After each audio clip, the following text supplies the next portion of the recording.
Nous sommes vendredi 31 juillet 2020. Bonjour madame, bonjour messieurs, bienvenue à cette édition en langue française de la télévision Renaissance, dont voici les principaux titres. Les propos haineux de Kenny Claude Ndouimana continuent à susciter de nombreuses réactions. La dernière en date est de la Ligue ITK, qui s'étonne de voir le nouveau gouvernement fermer les yeux face aux appels d'extermination d'une partie de la population burundaise. Pour la Ligue ITK, cela fait croire que les autorités approuvent ces propos. Tôt ou tard, les auteurs des propos de haine finissent un jour par en répondre. Vous allez suivre au cours de cette édition le témoignage d'Assumpta Mugiraneza, psychologue social, politologue et directrice du centre Iriba à Kigali, au Rwanda, qui donne l'exemple de journalistes qui ont prêté leur voix à ce genre de message pendant le génocide des Tutsis au Rwanda. Et la fabrication, la vente et l'utilisation des sachets et d'autres emballages non biodégradables se fait encore au Burundi malgré le décret loi présidentiel interdisant ces sachets. Pour l'organisation Olicom qui lutte contre la corruption et les malversations économiques, cette loi est violée par une poignée des membres du parti au pouvoir qui mettent en avant leurs intérêts personnels. Voilà pour le sommaire.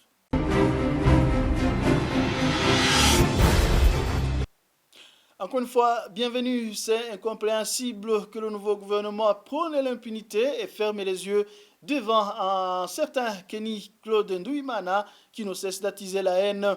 Les propos sont d'Enchère Nicolas Guizet, président de la Ligue ITK. Selon lui, cela montre noir sur blanc que Kenny Claude Ndouimana est en train d'accomplir la mission du pouvoir en place. Suivez-le. La désolation où un gouvernement, les membres du gouvernement prônent la paix, prônent la justice et qu'il y ait une personne qui appelle à la haine tous les jours et qui continue à se déambiller. Il n'est pas inquiété. Du moins pour nous, à la l'ITK, c'est vraiment désolant.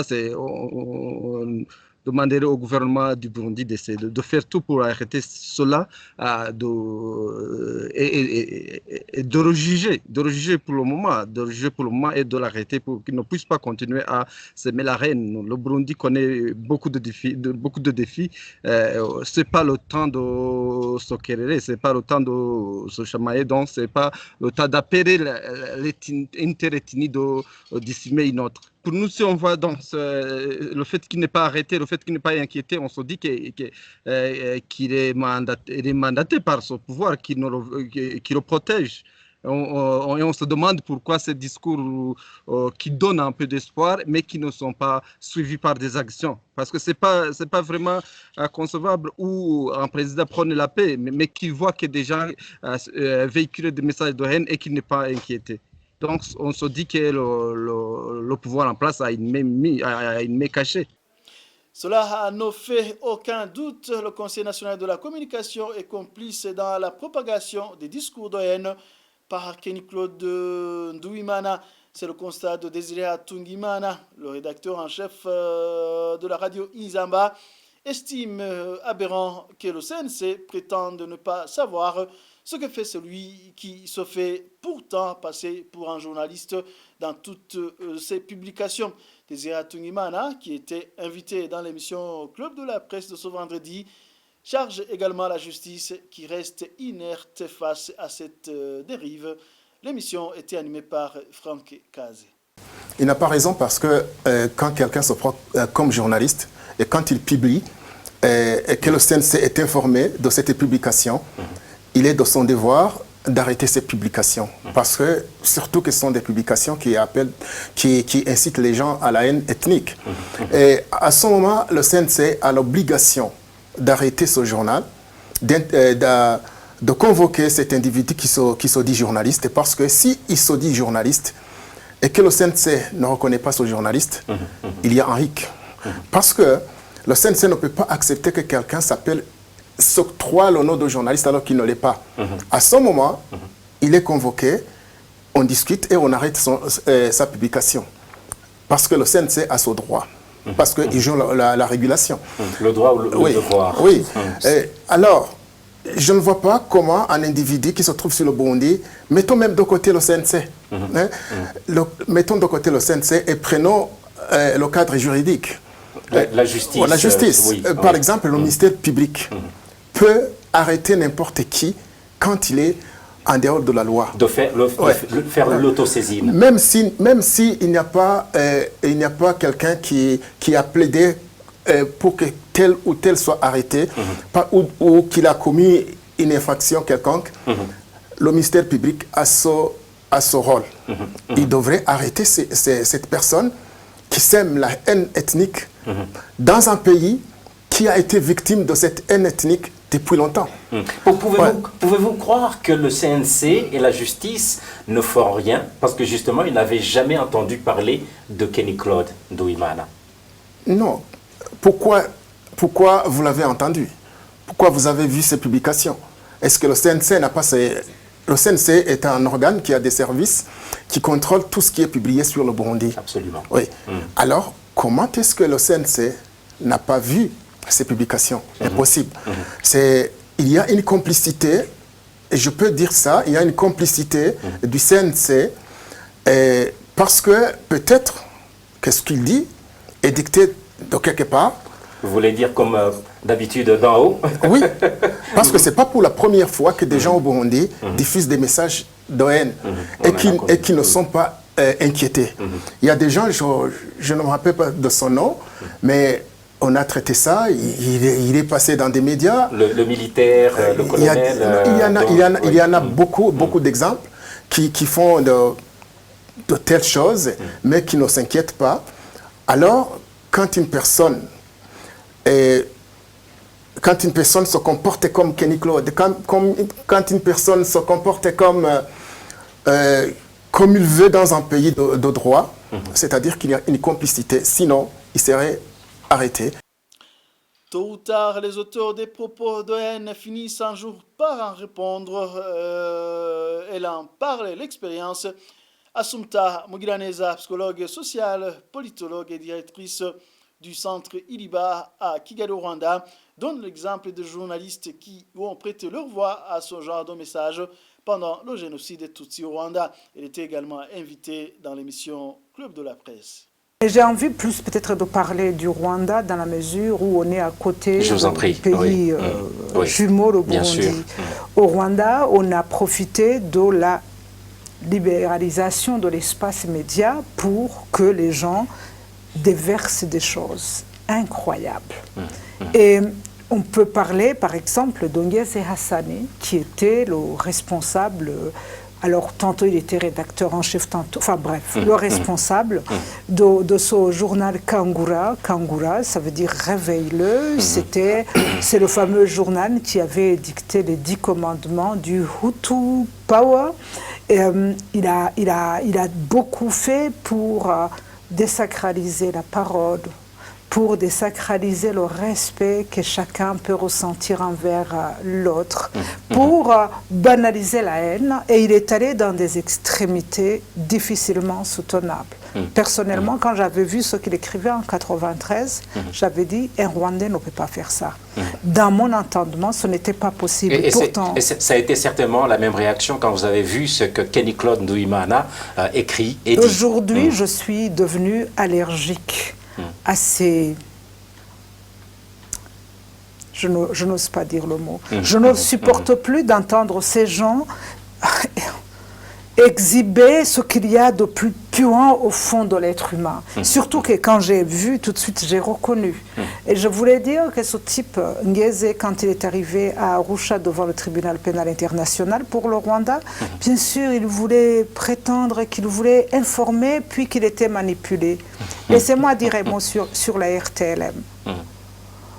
Pour avoir pris part au jugement d'une certaine Valérie Bemeriki, égalité homme-femme, parce qu'il n'y a pas que les hommes qui font des choses de travers, il fallait la voir, parce que la mère, la femme, aurait voulu n'avoir jamais fait ce que la journaliste avait fait.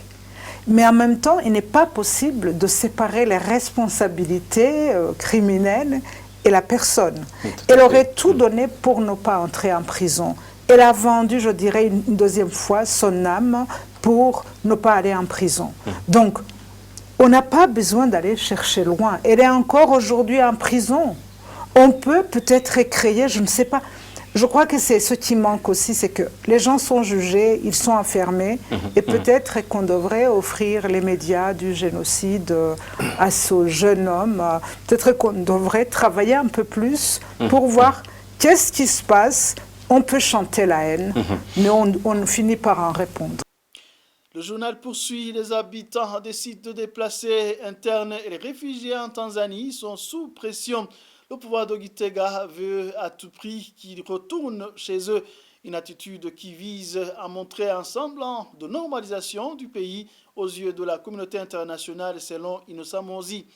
Pour le directeur de la télévision Renaissance, c'est regrettable que le pouvoir en place le fait sans traiter les questions qui sont à la base de la crise, entre autres le retour de l'état de droit et le rétablissement de l'accord d'Arusha. Suivez. Le harcèlement des déplacés à l'intérieur, qu'ils sont en train de traiter de vagabonds pratiquement, parce qu'on ne les appelle plus Abate Chejwe Ingozaavo, on les appelle Abata Ingo. Comme si ils se sont levés un matin, ils ont décidé de quitter leur propriété, de quitter leur maison, sans aucune raison autre que du vagabondage ou de la désertion, je ne sais pas comment il faudrait appeler ça. Ce n'est pas anodin, cette appellation, ce changement d'appellation. Et maintenant, si les gens n'habitent pas chez eux, sont obligés d'aller s'exiler à l'intérieur de leur propre pays, c'est qu'ils ont une bonne raison, et tout le monde la connaît. C'est de rescaper ces gens. Ces gens ont échappé au massacre de 93. Aujourd'hui, on essaie de les forcer à retourner chez eux, et s'ils ne retournent pas, c'est que pour certains, ils n'ont déjà plus leur terre, mais ils savent surtout que s'ils retournent chez eux, demain, si les massacres commencent, ils n'auront pas la chance qu'ils ont eue la première fois. Donc, on ne peut pas forcer les gens qui ne se sentent pas en sécurité à retourner dans un endroit où ils pensent qu'ils ne seront pas en sécurité. Et c'est lié aussi à la question des réfugiés extérieurs. Vous voyez le harcèlement dont font objet les réfugiés, les Burundais qui sont en Tanzanie, tout particulièrement. Enlèvement, disparition forcée, tuerie même, viol sur des femmes, etc. Sans parler des autres harcèlements d'ordre économique de survie quotidienne. Donc il y a une politique aujourd'hui qui est tout à fait logique, évidente, où les nouveaux gouvernants d'aujourd'hui, qui font partie du même système, ils n'ont de nouveau que les noms d'individus, essayent de rapatrier à tout prix les réfugiés pour dire « Ok, il n'y a plus de problème au Burundi, il n'y a plus de crise au Burundi, on enlève le Burundi de l'agenda du Conseil de sécurité, comme ils n'arrêtent pas de le dire.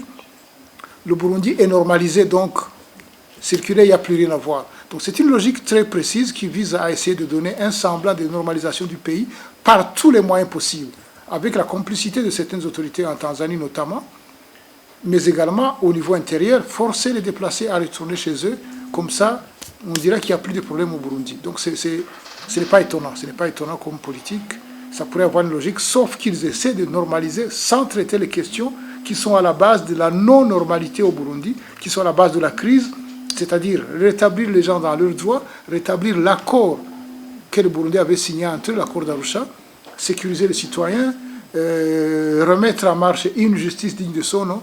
Donc ils préfèrent normaliser, mais sans traiter les questions qui sont à la base de la crise que vit le pays. Ce n'est que cela. Parlant toujours des réfugiés, ce vendredi 31 juillet 2020, les musulmans du monde entier ont célébré la fête du sacrifice. La célébration de cette fête très importante pour la communauté musulmane a été marquée cette année par la crise sanitaire de coronavirus. Cette fête du sacrifice n'a pas passé inaperçue pour les musulmans burundais réfugiés à Kigali, au Rwanda, malgré les conditions de vie extrêmement difficiles. Reportage signé Thierry Viglindavi. La fête du sacrifice du mouton, appelée aussi Aïd el-Adha ou Aïd el-Kebil, est une grande fête dans la tradition musulmane. C'est une commémoration de l'épisode du sacrifice d'Abraham, rapporté dans le Coran. Abraham accepte l'ordre divin de sacrifier son fils. Obéissant à cet ordre, il sera arrêté in extremis par l'ange Gabriel envoyé par Dieu, lequel remplacera le sacrifice de l'enfant par une immolation généreuse identifiée comme un mouton. Le sacrifice de l'enfant n'aura pas lieu et Dieu rachètera sa vie contre celle d'un mouton. Cet épisode renvoie à deux symboles dans la tradition musulmane. La confiance indéfectible d'Abraham en Dieu et la miséricorde divine, concrétisée par l'interdiction du sacrifice humain. Les musulmans burundais réfugiés au Rwanda ont célébré malgré les conditions de vie pas très généreuses en exil.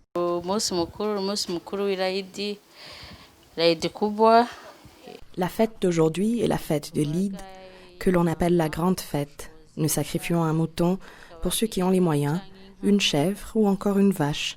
Vous avez vu à l'extérieur, ils ont préparé un mouton. Nous sommes en train de préparer des frites, du riz pilau, entre autres. Nous allons partager en famille, même si c'est difficile en ce moment, avec la pandémie du coronavirus, et d'autres n'ont pas été aussi chanceux. Nous rendons grâce parce que nous pouvons célébrer et partager en famille. D'habitude, nous invitons beaucoup de personnes, les amis, les voisins, mais ce n'est pas possible en ce moment dans cette lutte contre la pandémie. Nous serons juste avec la famille restreinte.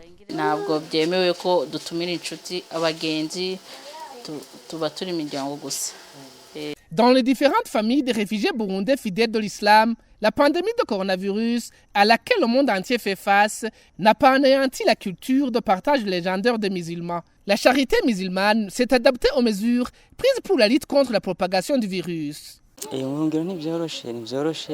En exil, ce n'est pas facile. Pas mal de gens n'ont pas de boulot. Notez aussi que ce n'est pas tout le monde qui peut le faire. Mais celui qui en est capable, il le fait tout en pensant aux autres. Mais quand même, on essaie de s'entraider mutuellement avec les voisins proches de nous en faisant la convivialité.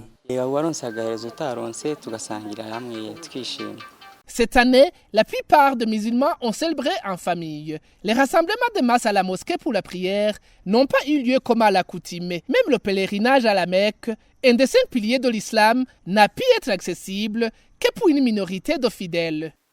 Merci à Thierry Bigirindavi pour suivre cette édition. Les 30% que la Constitution burundaise réserve aux femmes dans les institutions ne suffisaient pas. Il devrait y avoir d'autres programmes spécifiques qui accompagnent les actions des femmes. La lecture est de Mme Marie-Louise Barichako, une des membres du mouvement des femmes et des filles pour la paix et la sécurité au Burundi.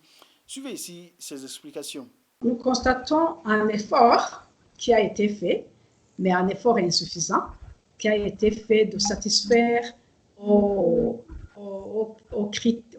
conditions minimales, aux exigences minimales d'avoir 30% des femmes dans les institutions. C'est comme si c'était un devoir dont il faut s'acquitter, et ils se sont acquittés de ce devoir. Nous, on apprécie, mais on attend les programmes, on attend les politiques du gouvernement en ce qui concerne l'intégration de la dimension genre dans tous les aspects de la vie nationale, dans tous les aspects du programme gouvernemental. Le jour où le président de la République et ses représentants vont se lever pour dire désormais les femmes ne seront plus exclues dans ce pays, c'est ce jour-là que nous attendons, parce que ce jour-là, ces femmes qui ont été élues ou nommées vont pouvoir avoir de quoi faire leur travail.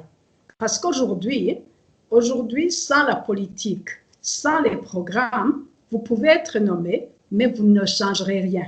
La situation sera la même. Ce n'est pas parce que 30% de femmes sont nommées que nous allons voir le changement. Le changement va partir des politiques et des programmes du gouvernement.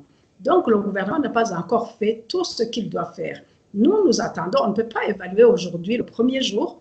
On apprécie le pas. C'est un bon pas. Mais aujourd'hui, si on regarde bien les comptes, tout le monde dit que les femmes constituent 52% de la population du Burundi. Si nous avons 52% des femmes au niveau de la population burundaise, la représentativité devrait être d'au moins, si pas 52%, au moins 50%. On n'a pas encore ce 50%. On ne désespère pas, on l'aura. Mais ce qu'on voudrait avoir aujourd'hui, premièrement, c'est la politique nationale. Une politique nationale qui met en avant l'égalité, l'équité, la participation de tout le monde sans exclusion. qu'il n'y ait plus d'exclusion, ni de genre, ni d'ethnie, ni de quoi que ce soit, mais que, que tous les Burundais aient l'opportunité de servir et aient le droit de jouir de tout ce que le pays offre à sa population. Donc, c'est là où nous plaçons nos attentes. C'est plutôt là que nous plaçons nos attentes. Le fait d'avoir 30%, c'est une très bonne chose. C'est un point de départ. Ça ne suffit pas, mais on ne devrait pas rester là. Et la fabrication, la vente et l'utilisation des sachets et d'autres emballages non biodégradables se fait encore au Burundi malgré le décret-loi présidentiel du 18 août 2018 interdisant ces sachets. Et dans le cadre de la synergie des médias Inzamba, RPR et Télévision Renaissance, c'est à travers l'émission Défis de chez nous, le président de l'Observatoire de lutte contre la corruption et les malversations économiques explique que cette loi est violée par une poignée des membres du parti au pouvoir qui mettent en avant leurs intérêts personnels. Il interpelle le nouveau gouvernement de privilégier la protection de l'environnement pour préserver la vie des citoyens. Suivez.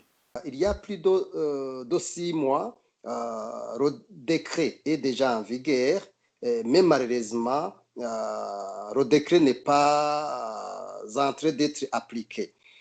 Cela est dû au simple fait que les utilisateurs de ces sachets, surtout les commerçants, n'ont pas voulu obéir à ce décret. Pourquoi? Parce que justement, les commerçants utilisent les forces pour ne pas appliquer ce décret. Voilà pourquoi l'ORICOM voudrait attirer votre attention sur le simple fait que au Burundi, il y a 3 catégories de commerçants qui piétinent cette loi. D'abord, il y a les sociétés locales. Aujourd'hui, ces sociétés locales ne produisent pas une quantité suffisante de ces sachets, mais il y en a aussi, il y a les importateurs qui importent ces sachets de façon formelle, mais aussi il y a une 3e catégorie qui importe frauduleusement ces sachets, surtout à travers les pays frontaliers, plus particulièrement au Congo. Mais quand nous regardons, quand nous observons comment ce commerce continue à se faire, il est clair que ceux qui font ce commerce, c'est ceux-là même qui sont plus proches du parti au pouvoir, qui donnent ce qu'on appelle communément un dixième, ou donc ceux qui sont au parti au pouvoir, qui utilisent la force ou l'influence qu'ils ont dans le parti CNDD-FDD. Nommément, qui sont ces personnalités impliquées dans ce commerce? Pour le moment, je pense qu'il est très difficile de nommer les gens. Je pense qu'à un moment venu, on pourra le faire. Mais pour le moment, je me réserve le droit de ne pas nommer les individus. Mais vous le savez, ici dans notre pays, il y a les commerçants qui se partagent des secteurs. Et c'est sur cette base-là que la fraude, le non-paiement des impôts s'opère aussi de tout le monde. Nommément, qui sont dans ce secteur des sachets, Monsieur le Président? Ce sont des commerçants proches du parti au pouvoir. Ce sont ces commerçants, comme je vous le disais tantôt, il y a ceux qui se trouvent dans le secteur de l'agriculture, il y a ceux qui se trouvent dans le secteur au niveau de l'armée, au niveau de la police. Donc, ils se partagent les secteurs de tel point que les impôts, les taxes qui devraient normalement entrer dans les caisses de l'État ne le sont pas à cause de leurs forces. Et en bref, avant de clore cette édition, les 4 reporters du groupe de presse Iwachu totalisent ce vendredi 284 jours d'incarcération. Ils ont été condamnés le 30 janvier à 2 ans et demi de prison et d'une amende d'1 million chacun par le tribunal de grande instance de Bubanza. Pour rappel, ils ont été arrêtés le 22 octobre dernier à Bubanza. Christine Kamikazi, Agnès Ndiroussa, Terence Moses et Jide Arimana sont accusés de tentative d'atteinte à la sécurité intérieure de l'État. Et voilà, chers fidèles, c'est ce qui a fait cette édition. Merci pour votre attention. À la prochaine.